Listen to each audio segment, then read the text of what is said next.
Hello बच्चों, कैसे हैं आप लोग। बच्चों, इस वीडियो में हमें डिस्कशन करना है कि properties of electric field lines क्या होती है। तो properties of electric field lines पढ़ने से पहले मैं आपको बताना चाहूँगा कि इलेक्ट्रिक फील्ड लाइंस क्या होता है। तो इलेक्ट्रिक फील्ड लाइंस बच्चों किसी चार्ज पार्टिकल के अराउंड या किसी चार्ज बॉडी के अराउंड एक हाइपोथेटिकल लाइंस जो उस चार्ज पार्टिकल के अराउंड इलेक्ट्रिक फील्ड या चार्ज बॉडी के अराउंड जो इलेक्ट्रिक फील्ड होता है उसको विजुअलाइज करता है। इलेक्ट्रिक फील्ड लाइंस, बात समझ रहे हैं ना भाई। किसी चार्ज पार्टिकल या कोई चार्ज बॉडी है उसके अराउंड इलेक्ट्रिक फील्ड होता है, ये तो सबको पता होगा। बट वो क्या होता है, इनविजिबल होता है।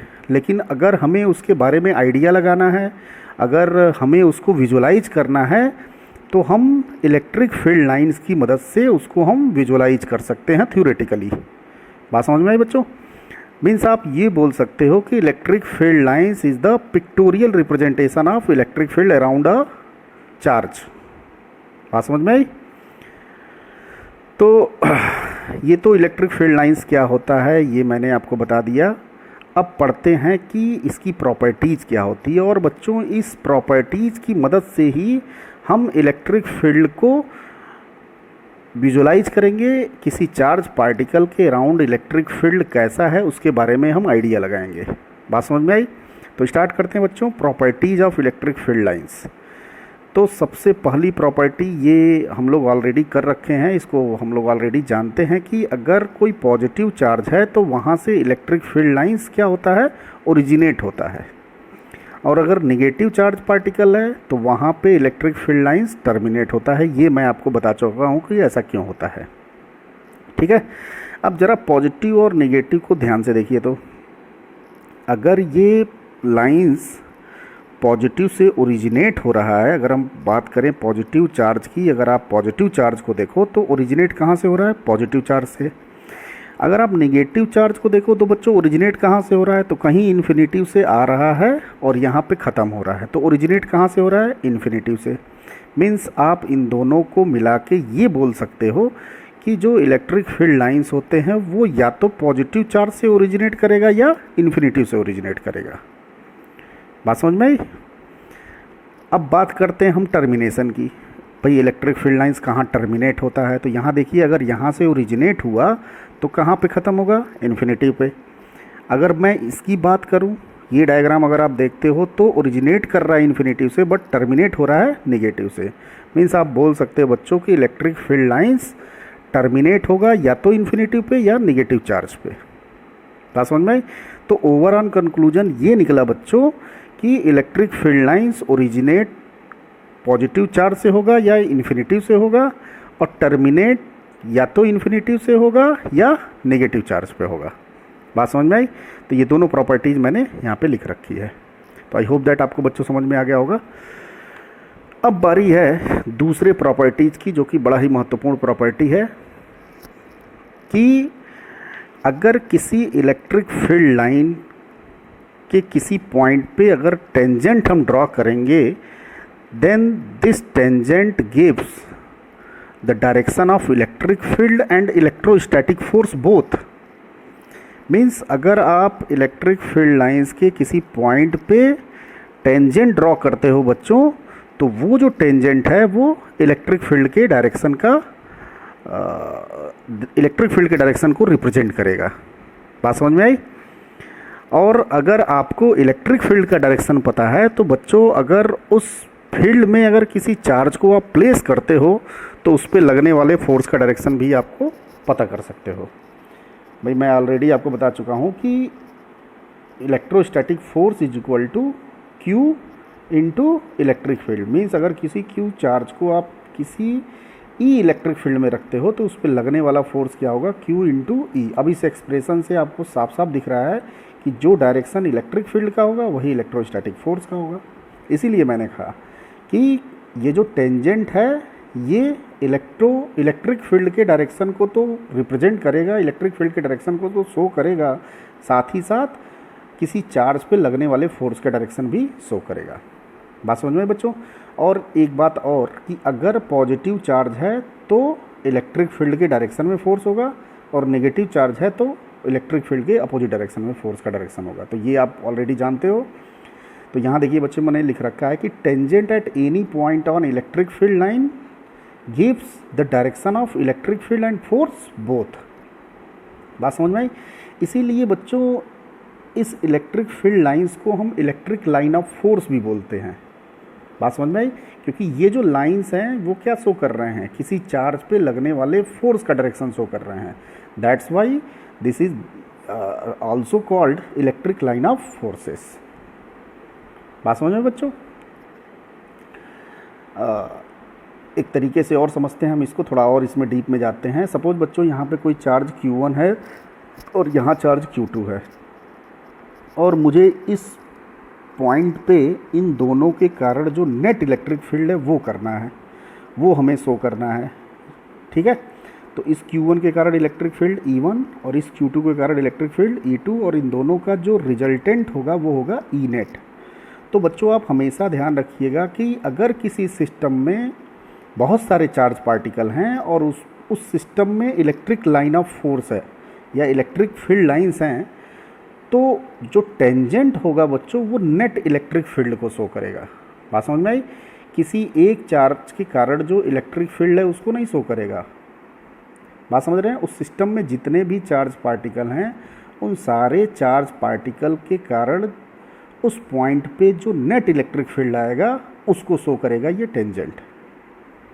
बात समझ में आई बच्चों। तो एक बार मैं फिर से बताना चाहूँगा कि इलेक्ट्रिक फील्ड लाइंस के किसी पॉइंट पे खींचा गया जो टेंजेंट होता है, this tangent gives the direction of net electric field. बात समझ में बच्चों। वो टेंजेंट जो है वो नेट इलेक्ट्रिक फील्ड के डायरेक्शन को शो करेगा। तो आई होप दैट आपको दूसरी प्रॉपर्टी समझ में आ गई होगी। अब आते हैं थर्ड प्रॉपर्टी पे। तो थर्ड प्रॉपर्टी सेकंड प्रॉपर्टी से ही मिलता जुलता है, और ये बड़ा ही इम्पोर्टेंट प्रॉपर्टी है, और आपके एग्जामिनेशन में ये पूछता भी है कि क्यों दो इलेक्ट्रिक फील्ड लाइंस एक दूसरे को इंटरसेक्ट नहीं कर सकते हैं। ठीक है, तो थर्ड प्रॉपर्टी में यही बताया गया है कि दो इलेक्ट्रिक फील्ड लाइंस एक दूसरे को इंटरसेक्ट नहीं कर सकते। उसका कारण क्या है बच्चों, कि अगर दो फील्ड लाइंस एक दूसरे को इंटरसेक्ट करेगा तो जो इंटरसेक्शन पॉइंट है वहाँ पे आप दो टेंजेंट ड्रॉ कर सकते हो। ठीक है, आप देखो ना, इस पॉइंट पे एक टेंजेंट तो इस फील्ड लाइन से होते हुए और दूसरा टेंजेंट इस फील्ड लाइन से होते हुए आप ड्रा कर सकते हो। तो बच्चों एक ही पॉइंट पे दो अलग अलग नेट इलेक्ट्रिक फील्ड, ऐसा पॉसिबल ही नहीं है। That's why electric field lines do not intersect each other. बात समझ में आई बच्चों, क्योंकि वहाँ पे इलेक्ट्रिक फील्ड का दो पॉसिबल डायरेक्शन हो जाएगा, जो कि ये संभव नहीं है। ठीक है, तो आई होप दैट आपको तीसरी प्रॉपर्टी समझ में आ गई होगी। अब आते हैं बच्चों फोर्थ प्रॉपर्टी पे। ये फोर्थ प्रॉपर्टी है। फोर्थ प्रॉपर्टी में ये बोलता है कि भाई जहाँ पे इलेक्ट्रिक फील्ड लाइंस डेंस होगा, मीन्स इलेक्ट्रिक फील्ड लाइन की डेंसिटी ज़्यादा होगी, वहाँ पे इलेक्ट्रिक फील्ड की इंटेंसिटी बच्चों क्या होगी, ज़्यादा होगी। और जहाँ पे डेंसिटी क्या होगी, कम होगी, वहाँ पे इलेक्ट्रिक फील्ड की इंटेंसिटी क्या होगी, कम होगी। ठीक है, आप देखो ना, यहाँ पे जो इलेक्ट्रिक फील्ड लाइंस की डेंसिटी है, छोटे से ही एरिया में इतना इलेक्ट्रिक फील्ड है ना। आप देखो ना, अगर हम फील्ड लाइंस की बात करें तो यहाँ पे 1 2 3 छोटे से ही एरिया में 3 है, और यहाँ इतने बड़े एरिया में 3 इलेक्ट्रिक फील्ड लाइंस है। तो कहाँ पे इलेक्ट्रिक फील्ड लाइंस की डेंसिटी ज़्यादा है? जाहिर सी बात है, पॉइंट ए पे इलेक्ट्रिक फील्ड लाइंस की डेंसिटी क्या है, ज़्यादा है, और बी पे क्या है बच्चों, कम है। तो ए पे जो फील्ड की इंटेंसिटी होगी वो ज़्यादा होगी, और बी पे क्या होगी, कम होगी। बात समझ में आई। तो जहाँ पे फील्ड लाइंस की डेंसिटी ज़्यादा होगी, इंटेंसिटी ज़्यादा होगी, डेंसिटी कम, तो फील्ड की इंटेंसिटी कम होगी। नेक्स्ट प्रॉपर्टी पे आते हैं। नेक्स्ट प्रॉपर्टी ये बोलता है कि इलेक्ट्रिक फील्ड लाइंस कभी भी क्लोज पाथ, क्लोज लूप में नहीं होगा। ठीक है, तो उसका कारण क्या है, यहाँ देखिए, इलेक्ट्रिक फील्ड लाइंस कभी भी क्लोज लूप में नहीं होगा। उसका कारण क्या है बच्चों, कि चलिए अभी तो मैंने ये बता दिया कि आपको electric field lines never exist close loop. ठीक, अब इसको जस्टिफाई कैसे करेंगे वो समझते हैं। बच्चों आपको पता होगा कि जो इलेक्ट्रोस्टैटिक फोर्स होता है वो कंजर्वेटिव फोर्स होता है। ठीक है। और आपने क्लास 11th में पढ़ रखा होगा कि कंजर्वेटिव फोर्स द्वारा किसी भी क्लोज पाथ में, किसी भी क्लोज लूप में किया गया वर्क डन क्या होता है, जीरो होता है। भाई ये सबको पता होगा कि कंजर्वेटिव फोर्स द्वारा लूप में किया गया वर्क डन क्या होता है बच्चों, जीरो होता है। लूप मीन्स जहाँ से चले वहीं घूम फिर के आ गए, है ना। तो अगर ये चीज़ कंजर्वेटिव फोर्स द्वारा हो रहा है तो उसका वर्क डन क्या होगा बच्चों, जीरो होगा। ठीक है। तो इस कॉन्सेप्ट की मदद से हम जस्टिफाई करेंगे कि क्यों electric field lines close loop में नहीं होते हैं। बात समझ में आई। तो यहाँ देखिए मैंने सपोज किया है कि electric field lines close loop में है। ठीक है। मैं एक पेज पे आपको समझा दे रहा हूँ। भाई शुरू में हमने सपोज किया कि जो इलेक्ट्रिक फील्ड लाइंस हैं वो क्लोज लूप में है। अगर मैं इस बात को गलत प्रूव कर दूँ, हमने जो एजम्पशन लिया उसको अगर मैं गलत साबित कर दूँ तो ये बात प्रूफ हो जाएगी, ये बात जस्टिफाई हो जाएगी कि electric field lines close loop में नहीं होगा। बात समझ में है बच्चों। तो यहाँ देखिए अगर फील्ड लाइन सपोज ऐसे है, क्लोज लूप में है, ये देखिए ऐसे है, ठीक। तो अगर आप किसी चार्ज को बच्चों यहाँ प्लेस्ड करोगे, सपोज यहाँ पे कोई चार्ज को आप प्लेस्ड करते हो, पॉजिटिव चार्ज को, तो उस पर जो लगने वाला फोर्स है वो किधर होगा, वो इस साइड होगा, वो होगा Q इंटू ई। यहाँ प्लेस करते हो तो फोर्स ये होगा Q इंटू ई। यहाँ प्लेस करते हो तो इधर होगा Q इंटू ई। यहाँ प्लेस करते हो तो यहाँ पे फोर्स होगा Q इंटू ई। ठीक है। और फिर से आप यहीं पे आ रहे हो। तो बच्चों अगर आप किसी चार्ज Q को रखते हो और इस क्लोज पाथ में कंजर्वेटिव फोर्स वर्क डन कर रहा है तो ज़रा हम चेक करते हैं कि उस फोर्स का वर्क डन कितना आ रहा है। ठीक है।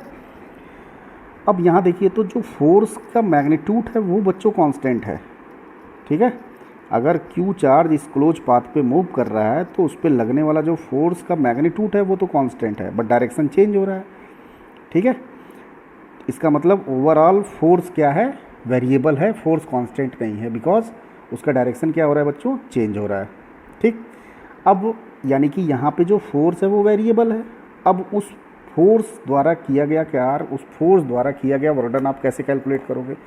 तो आपको मालूम है कि जब फोर्स वेरिएबल होता है तो स्मॉल पाथ के लिए हम वर्क डन कैलकुलेट करते हैं d W equal to F dot d s, ये सबको पता होगा। अब यहाँ देखिए अगर आप Q चार्ज को रखते हो बच्चों तो उस Q चार्ज के छोटे से डिस्प्लेसमेंट ds के लिए वर्क डन कैलकुलेट करते हैं। फोर्स लग रहा है QE, डिस्प्लेसमेंट ds, और ये FDS cos थीटा होता है, ये तो आपको पता ही होगा। तो cos थीटा मीन्स फोर्स और डिस्प्लेसमेंट के बीच का एंगल, तो यहाँ पे 0 है। तो कितना आ गया, QE इंटू ds। ये तो dw की वैल्यू आ गई। अब वर्क डन क्या होगा, इंटीग्रेशन dw, तो इंटीग्रेशन QE ds, QE आप बाहर ले लो, ds तो आप देखो ज़रा, तो ds मीन्स ये पूरा पाथ का लेंथ, भाई जिस पाथ में आप मूव कर रहे हो चार्ज को उस पूरे पाथ का लेंथ। तो बच्चों उस पूरे पाथ का लेंथ क्या होगा, 2 pi into radius of this path. Suppose इस रेडियस ऑफ दिस पाथ क्या है, r। तो यहाँ देखिए तो जो वर्क डन आया बच्चों वो 0 नहीं आया, उसकी कुछ फाइनाइट वैल्यू आ रही है। और जबकि इलेक्ट्रोस्टैटिक फोर्स कंजर्वेटिव फोर्स है तो उसके द्वारा किया गया वर्क डन क्या होना चाहिए बच्चों, 0 होना चाहिए। बट यहाँ 0 नहीं आ रहा है, इसका मतलब हमारा एजम्पशन क्या है, रॉन्ग है। बात समझ रहे ना भाई, जो हमने एजम्पशन लिया वो क्या है, गलत है। इसका मतलब इलेक्ट्रिक फील्ड लाइंस कभी भी क्लोज पाथ में एग्जिस्ट नहीं करेगा। तो आई होप दैट आपको बच्चों समझ में आ गया होगा। तो पांचवी जो प्रॉपर्टीज़ है वो वही है, पांचवी प्रॉपर्टी कि इलेक्ट्रिक फील्ड लाइंस कभी भी क्लोज पाथ में एग्जिस्ट नहीं करेगा। ठीक है। उसका रीज़न क्या है, उसका जस्टिफिकेशन क्या है, वो मैं एक्सप्लेन कर दिया हूँ। अब आखिरी प्रॉपर्टी पे आते हैं। आखिरी प्रॉपर्टी ये बोलती है बच्चों कि नंबर ऑफ लाइंस ओरिजिनेटिंग और terminating is directly proportional to magnitude of charge. बात समझ रहे हैं कि अगर ज़्यादा मैग्नीट्यूड का चार्ज है तो वहाँ पे नंबर ऑफ फील्ड लाइंस ज़्यादा ओरिजिनेट होंगे या ज़्यादा टर्मिनेट होंगे, और अगर कम है तो कम होगा। सपोज 1 कूलम का चार्ज है, ठीक है, और मान लिया कि पॉजिटिव चार्ज है, तो पॉजिटिव चार्ज से लाइंस क्या होता है, ओरिजिनेट होता है।